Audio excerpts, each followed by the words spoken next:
Hello, everyone.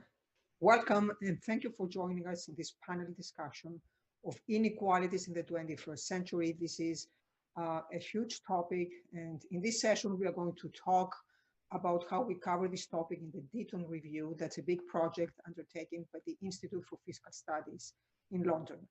I'm Penny Goldberg at Yale University, and I'm a member of the panel that oversees the work and coordinates the work for the Deaton Review. I will be joined in this panel discussion in alphabetical order, by Professors Oriana Bandiera, Richard Blundell, Jan Eeckout, and Debra Satz. So I will introduce the panel in a moment in more detail, but let me start by giving you a very brief overview of what the Deaton Review is about. The aim of the Deaton Review is to analyze inequalities in the 21st century. And specifically, our goal is to bring evidence across from many areas of the social sciences to answer the big questions. By big questions, I mean, what are the different aspects of inequality? Which aspects matter the most? What are the drivers? What are the causes of inequality? How do the various factors causing inequality come together? And in the end, what are the policies that we can use to address the potentially adverse effects of inequality? The focus of our work is primarily on the UK. We are also going to cover other developed countries, but the project is comparative in nature. So we are going to draw on the experience from many different countries. There have been many projects on inequality in the last few years. So one question you may have is, how does this project differ from other projects? I would like to highlight two features. The first one is that, as the title suggests, we are not talking about one particular form of inequality, but many different types of inequality. So the plural here is very informative about the scope of this work. Of course, income inequality, that's where the focus has been so far, is very important. But so is wealth inequality, wage inequality, consumption inequality, inequalities in health, family life, and so on. And one of our goals is to focus not only on inequalities across individuals, but also on inequalities across groups of people. So, for example, in that vein, and to address questions such as gender inequality, ethnicity, inequality across generations, across locations, and so on. As I said before, our focus is going to be on the causes, but there is a very explicit policy focus. Ultimately, we want to be able to say something about what the appropriate policies for addressing inequality are. So that's the first aspect of that's very specific to the Deaton Review. The second aspect that I think distinguishes this work from other projects is that the panel that oversees this work is truly international in nature. The chair of the panel is Professor Angus Deaton, hence the project is called the Deaton Review. You can see, on this slide, the pictures of the other panel members. I don't have time to talk about them in detail. I would just like to briefly mention that they come from different fields of economics, but also from other social sciences. For example, we have people who come from philosophy, from ethics, from political science and sociology. In terms of what the format of the review is, there will be two stages in the review and two parts, if you want. It's structured very much like the IFS's mirrorless review of the tax reform that some of you may be familiar with. The first volume, the first stage, will cover a number of studies of specific chapters on specific aspects of inequality. And there will be chapters, and then there will be commentaries on these chapters. And I should emphasize that the commentaries are not simple discussions. They're going to be in-depth analysis by experts on the various fields. Sometimes these experts may offer alternative views that may contradict the views that are expressed by the authors. So we want to use this opportunity to have a true intellectual exchange. And then in the second stage, in the second volume, the panel of the Deaton Review will synthesize all the knowledge we will have accumulated from the first volume to write a summary what we've learned from this project and what the appropriate policies are. And all this work is also going to be supplemented by various case studies focusing on Europe and North America. Just to give you briefly an idea of how big the scope of this project is, this is a list of the chapters that we're planning to cover. You can see that there are different colors. So in red, I hope you can see the colors. In red, I have indicated the issues that we're going to cover in our panel discussion today. So we are going to talk, Professor Debra Satz will start by talking about some conceptual issues regarding inequality. Why do we care about inequality? What's wrong with inequality? Then Professor Jan Eeckout is going to talk about firms and market power and how these issues relate to inequality. Professor Oriana Bandiera will talk about gender inequality. And Professor Richard Blundell will actually talk about something that you don't see here, but it's nevertheless in everyone's mind these days, namely the interactions between inequalities and COVID-19. And you also see some chapters in purple. These are topics that we have covered in previous panel discussions. For example, last year in the summer meetings of the Econometric Society, we had a meeting in Manchester, and the topics that you see in purple were covered then. So, for example, political economy, attitudes towards inequality, health, child development, globalization, and trade. I'm sorry, I skipped. I would like to briefly mention we have very little time, unfortunately, in this panel discussion, only 1 hour. So obviously we cannot do much more than giving you just a taste of what's in the Deaton review, but you can find much more information if you visit the website of the IFS. There is the first link that you see on this slide would take you to the website of the Deaton review, and you can find more information about the review there. And the second link would take you to updates. Under this link, we also we have posted many recent pieces that focus on COVID-19 specifically. We'll also post this session, the video for this session, and also the slides. So I will go pretty quickly through the slides, but if you want to read them at your leisure, please visit this site and you will find more information there. So let me now come to our panel. This panel discussion will be structured as follows. Each panel member will give a very short, a 10-minute presentation. And then at the end, we hope to have some time left for Q&A. I will collect questions and then from the audience, and then I will forward these questions to the panel members. And so without further ado, let me come to our first panel speaker, who is Professor Debra Satz of Stanford University.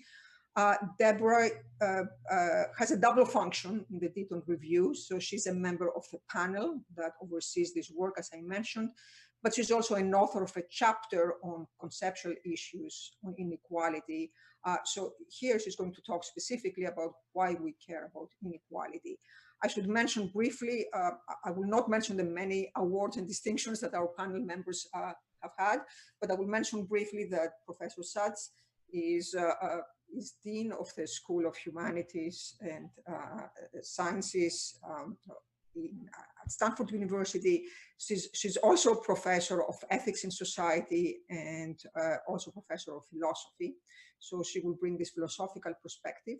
Her research over the years has focused on inequality specifically, in particular on the ethical limits of markets, on inequality and social justice, on the ethics, the relationship between ethics and education, and theories of rational choice. So Debra, I'm turning it over to you. Great, thank you. It's a pleasure to be here.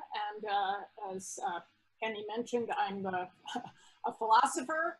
And so I think about values and what are the diverse values that might be at stake when people and protest movements raise questions of inequality. And I want to start quickly by going through some conceptual distinctions.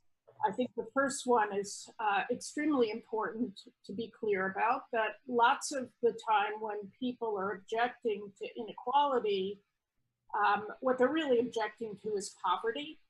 And there's a humanitarian impulse at play, that it is a terrible thing that so many people in the world and in different countries of the world are desperately poor.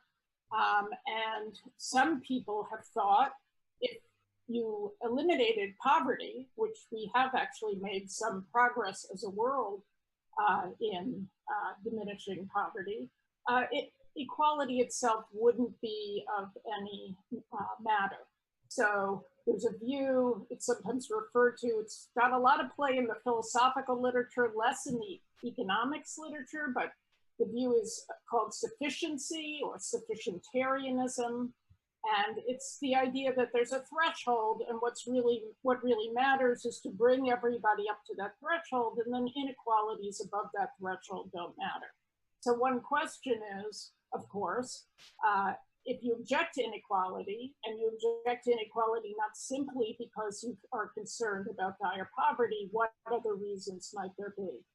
There's a second view in the literature, which is also different than a concern with equality, which is sometimes called priority or prioritarianism. It's associated to some extent with some of the utilitarians, also with a philosopher named Derek Parfit.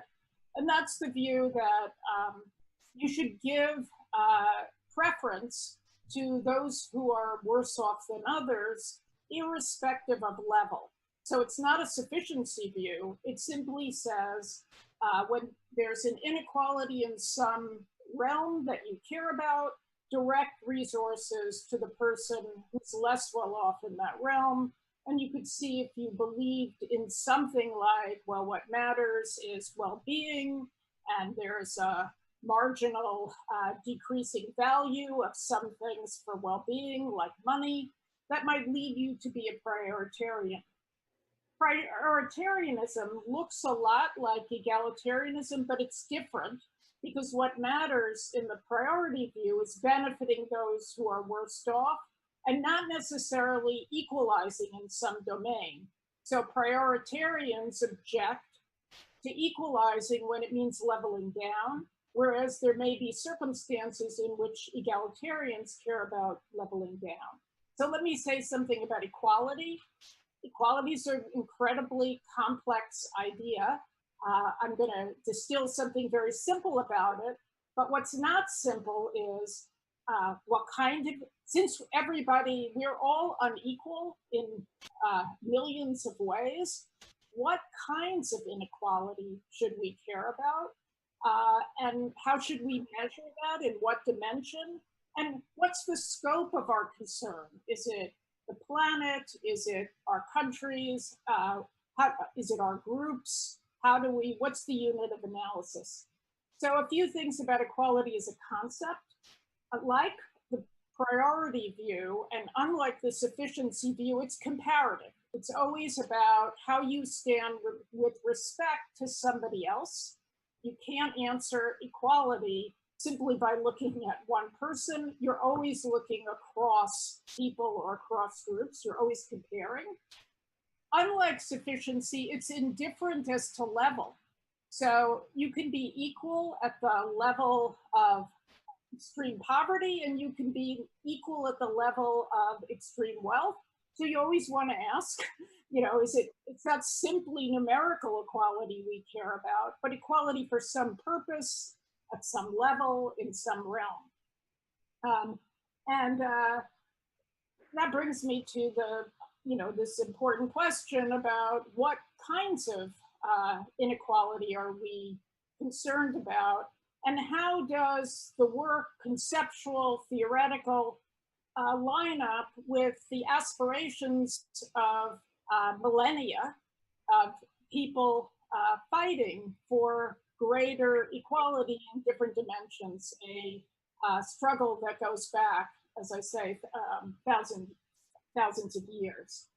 So I'm going to focus on money and income just for the purposes of this talk, but obviously money and income don't matter in themselves.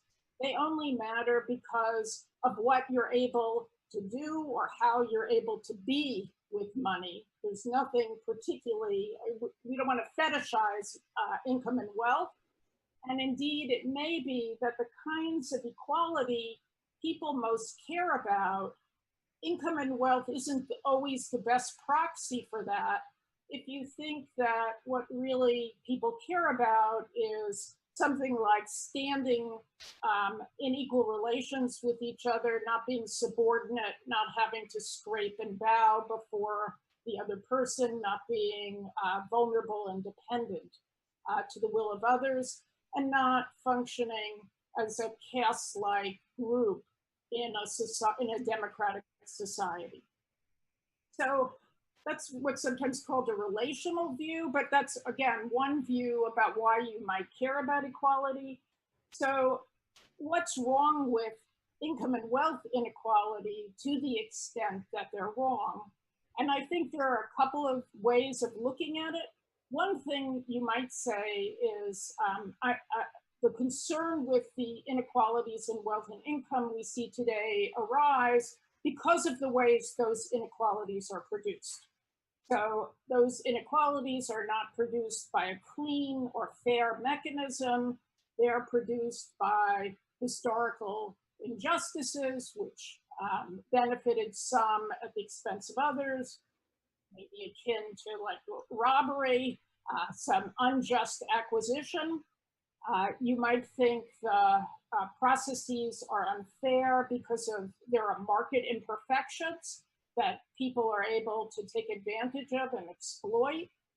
And you might think that inequalities are objectionable because they arise on the basis of extreme vulnerabilities, and again, take advantage of the highly unequal bargaining power that people bring to a market. I mean, the obvious idea of a market, which we, is rightly celebrated in an abstraction, is that the parties are relatively symmetrically placed. They can exit and enter, they have full information, but of course, lots of markets are not like that. And you might think when those exchanges create inequality, they're objectionable.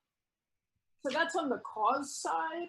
We might also care about the consequences of inequality. And I'll just briefly mention three consequences that people might care about a lot.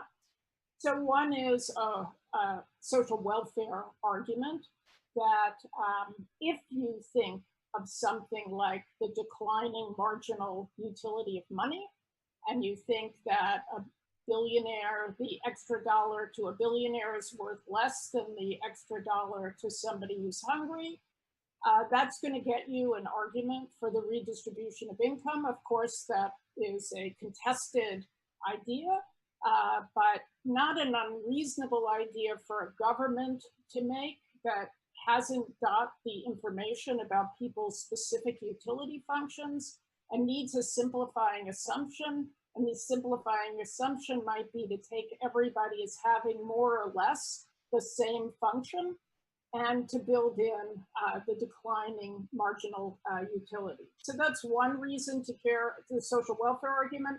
Another reason to care might be social stability, that although there are some highly unequal societies that have been stable, most societies that are very unequal tend to see social conflict, as we see in our own world today with the growth of inequality within countries. A second reason to care about inequality is the effect of income and wealth inequality on equality of opportunity. Many have seen the Great Gatsby curve, which correlates Gini coefficient with economic mobility, and finds that the higher the Gini coefficient, the less mobility. And we have reasons to care about castes that your birth shouldn't be your fate as to where you wind up in life, but inequalities make it the case, since depending on the background social institutions, that birth can determine where you end up in life. And from a democratic point of view, that's highly objectionable. And finally, we might care about inequality in political influence, in the opportunity for political influence in a democracy. We have reason to care that all citizens have more or less the same opportunity to run for office and to influence the political process. And lots of data, particularly about the United States, shows that that's not the case, and that the wealthier have disproportionate ability to influence the political process and to get elected. And so that's just a small smattering of a much larger project with many more dimensions, but I think it gets at there are many different distinct values at stake. Thank you very much, Debra. You gave us a lot to think about. Let me now turn it over to Jan Eeckout. After this introduction, Jan is going to talk about something more specific, namely how market power relates to inequality. Let me briefly say a few words about Jan. Jan is a research professor of economics at the Universitat Pompeu Fabra in Barcelona. He's a fellow of the Econometric Society and the European Economic Association, a member of Academia Europaea. He's known as a macroeconomist, but most of his research is at the intersection of macroeconomics and labor economics. So he's specifically interested on the impact that market power has had on the labor market. And so this is what he's going to focus in his comments next. I want to briefly say one more thing about his contribution to the Deaton review. Jan is one of our commentators, so he will comment on the chapter on firm market power and profits. And I'm sure he will have many interesting insights to contribute. So Jan, it's over to you. Thank you so much, Penny. So I wanted to focus on the effect that market power may have on inequality. There's been a documented rise in market power. It may be due to fast technological change that we've seen in the last 4 decades, changes in market structures. People talk about mergers and acquisitions as being a contributor to it. The question is there any impact on inequality? And I would like to illustrate this what you see on the slide there with a kind of an accounting equation of a typical firm. I don't want you to think of an average firm because there's a lot of heterogeneity there, but let me just take this typical firm, and on the left-hand side you have the sales of the firm, and then that basically consists out of the wage bill plus profits, and then plus all the rest. And the rest is materials, it's capital or user cost of capital, and it's fixed cost or overhead. But I want to focus on the wage bill and on the profits. And what have we seen? In 1980, the wage bill was around 24% of sales, and it went down to about 20% in 2018. And profits went from around 2% to 8%. And so that's a huge shift in terms of what is going towards labor and what is going towards the compensation for capital in terms of profits. And if you look at the ratio of the wage bill to profits at the firm level, it's gone from around 12%, a ratio of 12 to a ratio of 2.5. And I think that's just an illustration of how big the impact is of market power in compensating the inputs for production, if you want. Now, what could be the mechanism? What is driving this relationship between market power and the expenditure on wages, which I want to focus on, and therefore also automatically the profits. So there's going to be I want to distinguish 3 different forces, and one is kind of a direct force. If you think about market power, we typically think about market power in the goods market, and that is, the firm charges more for its good. But it could also be market power in the input market, in this case in the labor market. And if firms are large, they're maybe in a small town where there's not many other employers, they have some market power, if you want, over the employees, and they can affect the wages and they can extract some rents. What we see is that monopoly power is sizable, but we don't see a very, very sharp rise in the last 4 decades. A second mechanism is coming directly from market power in the output market. So you price your bottle of beer above the cost because for whatever reason you've managed to reduce the competition. The first effect of that is that even if wages are competitively set, so there's no monopoly power, if you charge higher prices, you basically reduce the demand for your good. I mean, you move up the demand curve. And what it implies is that you're going to produce less. If you produce less, you basically are going to use fewer inputs. And this leads to a decline in labor force participation. And that is a direct effect also on the expenditure that you have for labor at a firm level. We find that it's in the aggregate about 9% decline in labor force participation. Now, there's a third effect, and that's kind of the most obscure effect, if you want, which is the general equilibrium effect. Penny, would you mind going back to the slide? So the general equilibrium effect is basically that if all firms are increasing, or if enough firms have higher market power, what's going to happen is that in the aggregate of the economy, the demand for goods is going down, prices are higher, and therefore also the demand for inputs. If I produce less as a firm, I need fewer inputs. If I have fewer inputs, now even if each of the firms sets wages competitively, i.e. it faces a perfectly elastic labor supply function, there's still going to be an effect on wages to the general equilibrium effect. And we find that to be consistent with the type of rises in market power that we see in the US and also in other European countries or around the world, that this leads to a 20% reduction in the aggregate wage level. And this is exclusively coming from the general equilibrium effect. This is not because the firm has monopoly power. In fact, it is true even if there is competitive wage setting. Now, more about inequality. There's the distribution between labor and profits or capital income. Okay. Now, there is a lot of heterogeneity in that shift. Okay. This is something that is going on, especially for the large firms. And in fact, most firms do not see that shift from labor compensation for in terms of the wage bill towards profits. It's only really the very large firms. But of course, them being large, it has a huge impact economy-wide. So there's already inequality there at which firms does this occur and which workers does this affect. But also, as a second point, you can think of profits or basically the return to owning shares in a company as affecting directly wealth inequality.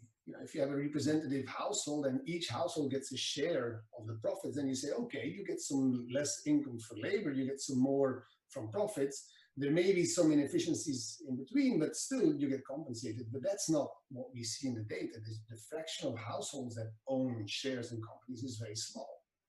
So basically what market power does is it basically gives or it redistributes towards a very minor fraction of the households a huge benefit or a huge redistribution of this firm income, which is giving rise to wealth inequality. And then third, even labor itself is not a kind of monolithic block in terms of the impact of market power. Because if you think about labor, think about the skill premium, i.e. the ratio of what people with a college degree get on average relative to what people without a college degree get. And that's the graph on the right there. The blue line tells us that since 1980, the college educated got on average about 40% more than the non-college educated. That's the left axis, and that's going up to around 80%. Okay. Over that same period, we've seen the red line, which is basically this rise in markups, which is a measure of market power. And so these are coinciding. And what's going on at that kind of during that same time? That during that time in which there's a rise of market power, there is of course technological change, which is the favored and most common explanation for this sharp rise in this wage inequality. That is, the high-skilled workers are becoming more productive. That is, IT has made them more productive compared to the productivity of the low-skilled workers. But what market power does, it also differentially kind of affects the rent sharing between the firm and the workers. And the high-skilled workers extract a larger share of these profits, we find, than the low-skilled workers. And therefore, what you see as a rise in kind of skill premium is in part driven by the fact that there are differential ways in which the rents are being shared within the firm. And notice that if you think about, one of the implications of kind of inequality that we see for some groups in the economy is that you see a decline in the wages of some workers. Now, if there's a decline in a kind of a competitive world where wages are set competitively, you're getting paid for your marginal product. So that means that you've become less and less productive if your wages decline.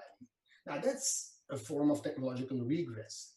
Now, what I told you before, when I said, well, there's a general equilibrium effect on wages, okay, what this does is the general equilibrium effect lowers the level of wages, but it basically does not imply that your productivity is going down. It's just that this market power is having a level effect on the wages, which is bigger for the low-skilled worker than the high-skilled worker. Now, just to finish off, I want to make one point about the role of market power and policy. Clearly, and as Debra has made very clear, there's many reasons to redistribute on equity grounds. Now, and this applies here in the same way. But there's another reason here to think about policy and redistribution, and that is that market power is inefficient. As I said, it may be for technological reasons, it may be for market structure, merger and acquisitions that have happened that shouldn't have happened, but you tend to see basically that there's an inefficiency in the price setting and therefore in the inequality that results from that. Now, the first best solution to that is to fix it with antitrust policy. But as President Monti said in his introductory remarks, there's a lot of complications in that process, political and also economic, in terms of kind of getting this as a policy right and getting it implemented, even if you know what you have to do. So in addition to the antitrust route, given the inefficiency, you can also think about optimal taxation in the standard way, the Merlesian type optimal taxation. And here it's a combination on three fronts. It's on wages, optimally taxing the workers, it's taxing profits, and it's taxing final goods. And it's actually the interaction of these three fronts in terms of the optimal taxation that can get us to second best. We're obviously not going to get to the first best, which really needs to attack the antitrust argument. But in the absence of responsive antitrust, optimal taxation could be an alternative way of doing things. Thank you. Thank you, Janet. I apologize. The slides went back and forth, but as I noted, we'll post them and people can read them at their leisure. Our next speaker is Oriana Bandiera. Oriana is the Sir Anthony Atkinson Professor of Economics at the London School of Economics. She's also a fellow of the British Academy, the Econometric Society, CIPER, and ISA, editor of Africa, also vice president of the European Association. Her research is very broad because, among other things, she has looked at how monetary incentives and social interactions shape individual decisions within organizations, how this affects the labor market, the allocation of talent, and ultimately social welfare. In this particular panel, she's going to talk about gender inequalities. Oriana is contributing to the Deaton review by being author in one of the chapters, and the chapter on gender inequalities. Oriana, over to you. Thank you so much. This is the co-authored work with Alison Andrew, Monica Costa-Diaz, and Camille Landais. So let me start by showing you what the gender gap looks like in the UK. So the red line is the gender gap in earnings, which comprises wages and labour force participation, between men and women in the UK over the last 25 years. Now you see the line is going down, but before thinking that we don't need a gender chapter in the Inequalities review, I would invite you to look at the vertical axis. Now, the vertical axis is very tight. What we see there is in the last 25 years, the gender gap has been going from women earning slightly less than half of men to them earning slightly more than half of men, which is not great progress. The other thing that you don't see in this graph is another gap, which instead has been closing very rapidly, and that is the education gap. once you take into account that the education gap has been closing, the line of the gender gap is perfectly flat. It's that dashed gray line that you see on top of the red line. So the gender gap, once we take into account the fact that women are more educated, has been absolutely flat. So what we do in this chapter, as we document in the next slide, is that we look at the between and within inequality, so between genders and within genders, both across the income and skill distribution and over the life cycle. And our final goal is a bit ambitious, but we hope to get there, is to try and provide some evidence as to whether these differences can be explained by comparative advantage or whether instead they lead to misallocation. So I'm going to show you, I only have 10 minutes, so I'm going to show you some of the work that we've done. The first is the inequality by skills. So there we see that the gap is only closing at the bottom of the skill distribution. These three lines are the gap for people who haven't completed high school, that's the top one, then those who have a high school degree, and finally those with a college degree.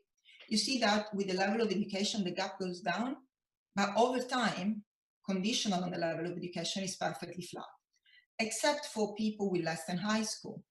But now that news is less good than it seems at first, because there are two reasons why a gap can go down.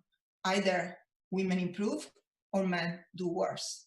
Unfortunately, in this case, it's the latter.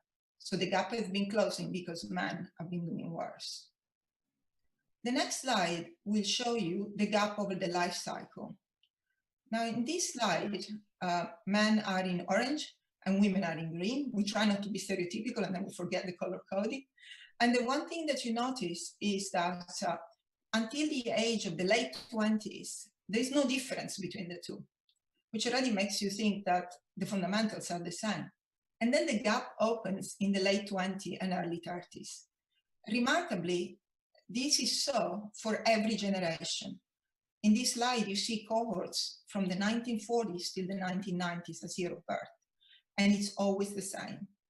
Now, there is another thing which is always the same, as we will see in the next slide, which is that women typically are the ones having children. And they typically have children in the late 20s and early 30s. And that's indeed when the gap opens.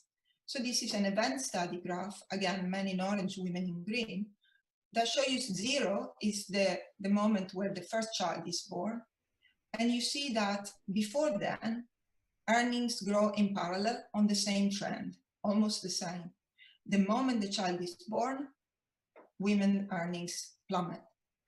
And on the right-hand side, you see this plummeting decomposed into the labor force participation margin, hours, and wages. You see that it mostly comes from the fact that women drop off the labor force, but then also wages go down with time as they change the type of jobs that they do. Now, in order to shed some light as to whether this is a comparative advantage story vis-a-vis a misallocation story, we use a shock. And of course, in this day and age, which shock better than COVID? COVID turns out to be an ideal shock to look at this question because what it does, among many other things, is that it takes away childcare. So we now have mothers and fathers at home. We restrict this, again, data from the UK. We restrict to couples where both of them were working before COVID, and they're now stuck at home with young children. So the first two lines, all these lines are shares of mother hours divided by father hours devoted to different activities. We split the families into those where the father earned more pre-COVID and those where the mother earned more. So presumably this is a measure of comparative advantage. So the first group of lines looks the time devoted to paid work. You see there that it goes along the lines of comparative advantage. The share of mother time in paid work during COVID is higher when she was earning more pre-COVID. Homework, or housework rather, goes the other way around. So the share of mother time devoted to housework is lower when she was earning more before COVID. So far so good for comparative advantage. But then you get to childcare and the whole explanation fails to deliver. because no matter who earned more before COVID, mothers do most of the childcare. And they actually do the same amount of childcare as women who earned less than their husbands before COVID. And that is sadly reflected in something which is quite important, which is the quality of work. So we measure not just paid work, but also uninterrupted paid work. That is the work that you can do without somebody stopping you. And this is measured in hours. So you see that once you control for interruption, it doesn't matter who earned more before COVID. It's always mothers who do less quality work. Now, so another thing that this graph shows, sadly so, is that inequality, if you eliminate it on one dimension, it pops up in another dimension, because we have less inequality. When we have less inequality in the labor market, so mothers earning the same or more than fathers, we face more inequality in leisure, because these mothers who earn as much as the fathers work the same amount, do the same household chores, but then they take care of the children a lot more. So the inequality in income disappears and the inequality in leisure pops up. Now, what's the link between women and children, besides, of course, birth? Well, it turns out that these child penalties are exactly the same whether you look at adoptive children or biological children. So this is a recent paper by my co-author Camille Landais in the chapter, as well as these co-authors. And there they show that, biological children and adoptive children, women suffer exactly the same penalty. So it's kind of unlikely that biology explains much of the division of labor once a child is born.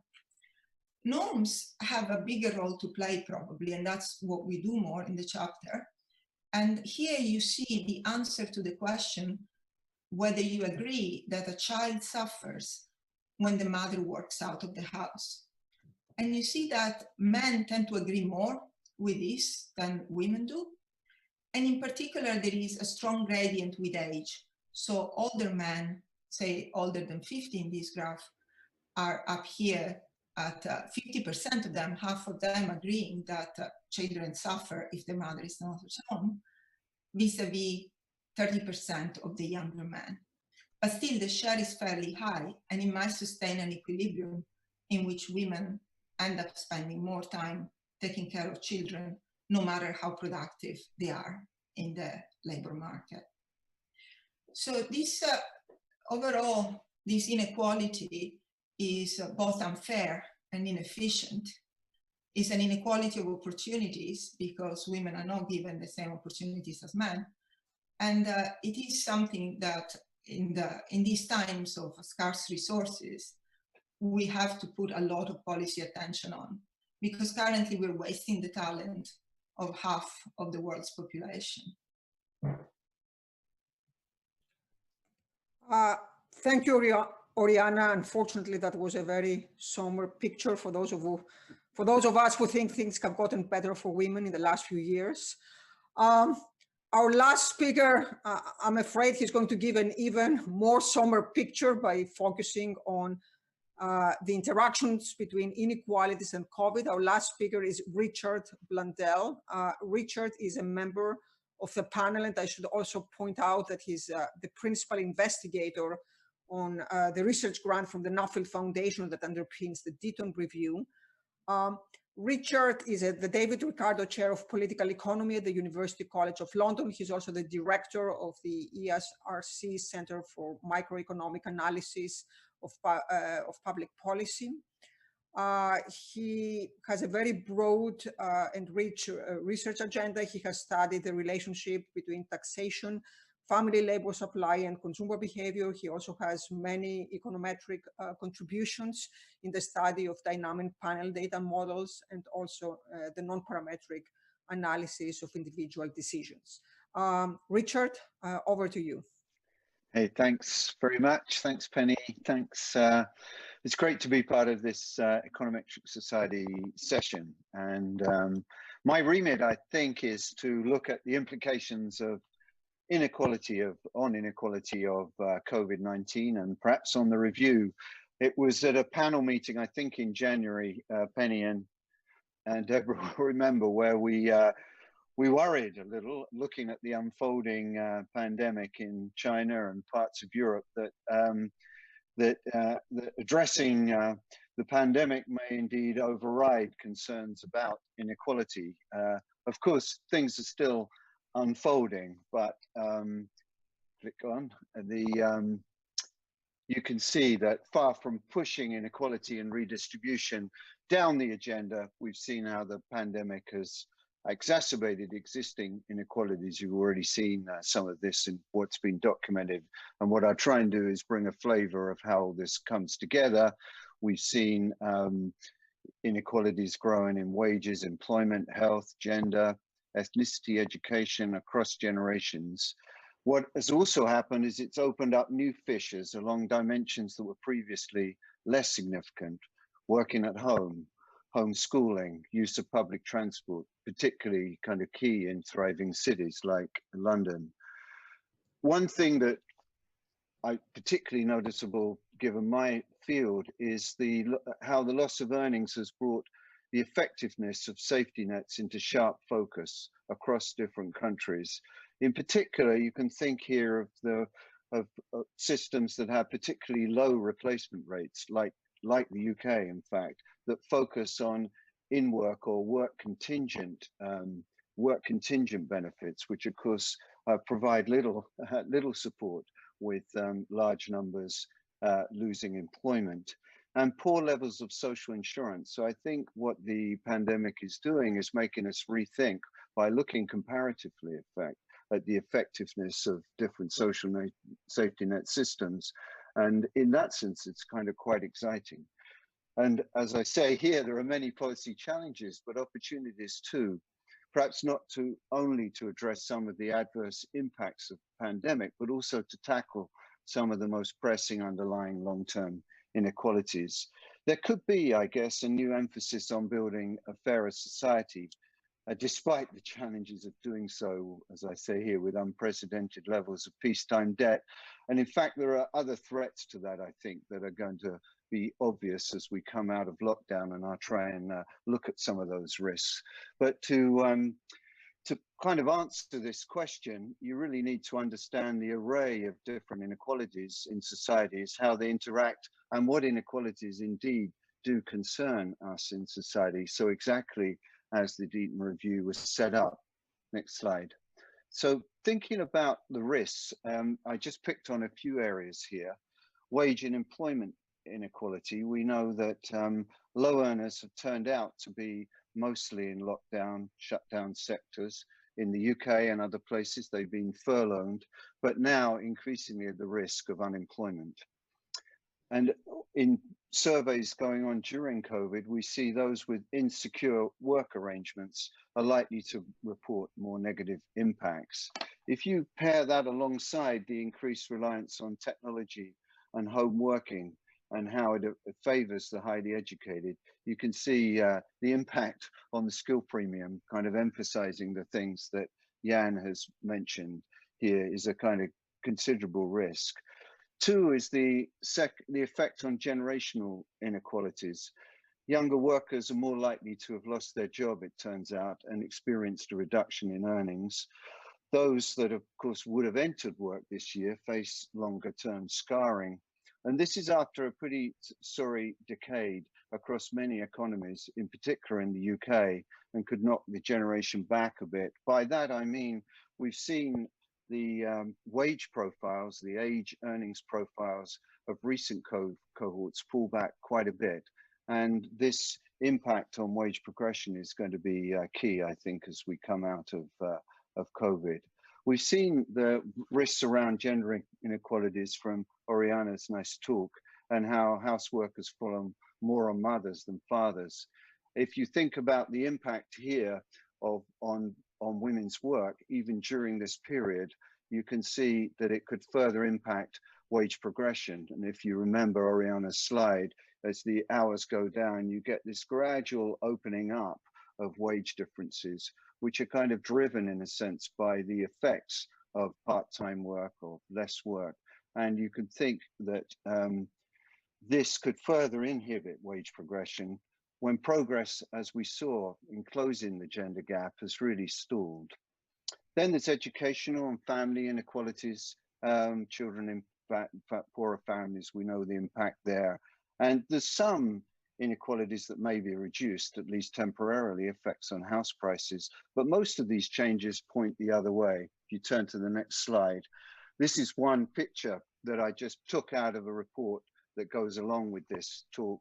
And it just shows, I'm not going to spend any time on this. There's similar ones, by the way, by geography, gender, ethnicity. And what it really shows is that the sectors in lockdown are very concentrated around the low pay and those, of course, who can't work from home. And this kind of feeds into the pictures I was describing before. If we go on to the next slide, what I like to think of, though, is that there are opportunities here, and it could play in interesting ways. There's potential for changes in attitudes, a kind of tipping point for social norms that came up very clearly in Oriana's talk, and a desire for large-scale policies that could address long-standing inequalities. If you go back to the next one, sorry, back one. Yeah, what I do here is just think about that. Many more people than usual, in fact, more people than any recession recently, have experienced the welfare state that is further up the income distribution. And that could change attitudes, the kind of attitudes that we see driving concerns about reducing inequality. Large numbers of low earners are coming out of lockdown, and you could see a rethink about training here, with a focus on skills to complement new technologies. Again, there's a lot of work that we and others have done showing the importance of wage progression associated with particular types of technologies and particular types of jobs. And here there's an opportunity to really do something in training. And remember, training among lower educated workers in work has been falling more or less secularly over the last 10 to 20 years. And as we also saw, women are more likely to be key workers, so any pressure on reforming the pay or increasing pay of key workers could be another line into the gender gap. And I could go on more here, thinking about the experiences of men doing childcare. Of course, more women do childcare, but actually men have done more childcare than at any other time than recent. So that experience can, of course, change attitudes as well. And perhaps a really key one here is that we've seen how the pockets of local deprivation, that is between health, economic and educational disadvantage, have come together. And it's really kind of placed a new emphasis on place-based policies and resilient communities that are really key, I think, in thinking about inequalities going forward. So on the last slide, and I'm not, I don't have many minutes left, but I thought it's kind of fun to think of some policy challenges, which is, of course, our final goal in this Deaton review, and to think about how they play out. Will there be a pressure to enhance the wages of low-paid key workers, or will e-commerce and IT dominate with increased premium for educated and those can work at home? I should note that everywhere there's been a huge uptick in the number of school children applying for university, and that's even stronger actually right now in the UK. So there's a response to this. In human capital terms, as I said, you can think about the need for teaching that group that have lost out and rethinking vocational training that really complements wage progression. And whether a just system of rewards, many people have experienced the welfare state, and will it challenge attitudes?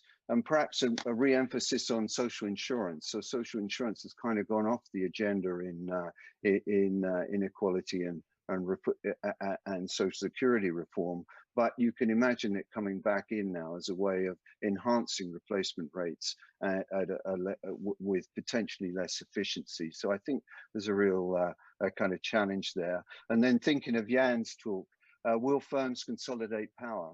You can think about the large firms. We've already had evidence of that in the UK, where Amazon have made an attempt to acquire Deliveroo, which is a small competitive delivery company. And you can see how small firms could be acquired by large firms, almost the age of the killer acquisition, which again, with the skill premium, I can almost read this straight off Jan's slide.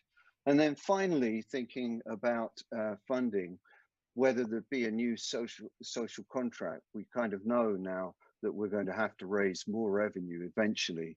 So enhancing fiscal capacity in some form and trust in government, but exactly at a time where trust is maybe ebbing away, as we've seen with the growth in populism and other forms.